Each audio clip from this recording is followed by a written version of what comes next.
En fait, nous sommes tous uniques, originaux et singuliers, et pourtant nous avons tous tout un tas de choses qui sont en commun. Hein. Cette empreinte de naissance m'a amené à révéler une clé chiffrée. Alors, je ne suis pas du tout numérologue, mais la vie m'a amené à m'occuper des chiffres.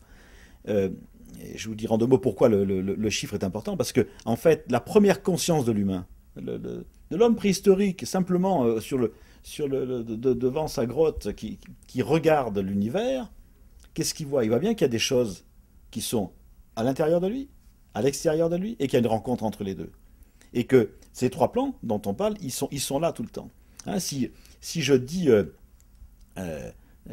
une forme, elle a une limite, un intérieur et un extérieur. Hein, si je supprime l'intérieur, il n'y a plus de forme. Si je supprime l'extérieur, il n'y a plus de forme. Si je supprime la limite, il n'y a plus de forme. Et la première conscience de l'humain, le premier réveil, c'est le 3. C'est ces trois plans. Et c'est pour ça que ce 3 est un chiffre qui est le premier chiffre de l'éveil de conscience. Moi, j'ai créé une association qui s'appelle 1 plus 1 égale 3, où dans l'Himalaya, on a créé un centre de partage des savoirs. Et c'est ça, c'est vraiment la rencontre de l'intégrité de chacun, de l'identité de chacun, de l'individualité de chacun, est créatrice de quelque chose qui est au service des deux.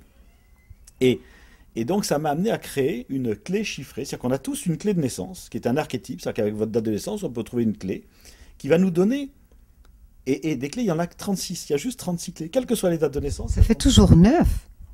Bien sûr, bien sûr, bien sûr. Mais le 9, c'est l'accomplissement. C'est ça. Bien sûr. Et j'explique dans l'empreinte de l'âme, hein, dans ce livre, l'empreinte de l'âme, justement toutes ces clés, qu'on ne trouve pas dans l'empreinte de naissance, mais dans le deuxième, toutes ces clés où on va comprendre que nous avons un archétype de fonctionnement. C'est-à-dire que nous avons une structure de fonctionnement commune, qui n'est ni positive ni négative, mais qui est.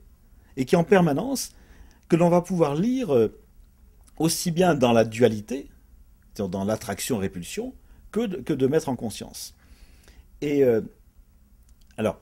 ces clés chiffrées, je vais vous donner un exemple très intéressant. Par exemple, il y a une clé qui est 9, 7, 5, 3. Alors ces quatre chiffres parlent. D'abord la clé, le premier chiffre va parler de ce qui est, de la manière de se situer dans le temps, c'est-à-dire de comment je me situe dans le temps, c'est-à-dire qu'est-ce qui est se situer, c'est qu'est-ce qui est repère pour moi, c'est qu'est-ce qui m'oriente, c'est qu'est-ce qui me dirige, très bien. Le deuxième chiffre va parler de quelle est l'action juste pour moi, qu'est-ce qui est juste, à quel moment je suis plus ni dans l'action ni dans la réaction, je suis présent en action. Le troisième chiffre va parler de quelle est la chose dans ma vie qui me laisse en paix. Qu'est-ce qui me laisse fondamentalement en paix? C'est lié à l'espace. C'est-à-dire qu'on ne peut être en paix que lorsque l'on adhère à l'endroit où l'on est. Toute tension, c'est pour quitter l'espace où nous sommes. Hein, donc dès qu'on a plus de tension, nous sommes présents là aussi. Et le quatrième chiffre va parler de quel est le fruit de mon expérimentation? Qu'est-ce que j'ai expérimenté dans la vie? Et cette expérimentation qui est unique, originale et singulière, cette expérimentation, en quoi je dois respecter ma vérité? Regardez combien de fois nous ne respectons pas notre vérité par peur d'un conflit, par peur de ne pas être aimé, par peur d'être rejeté, etc., etc. Et nous devons de respecter cet unique, original et singulier.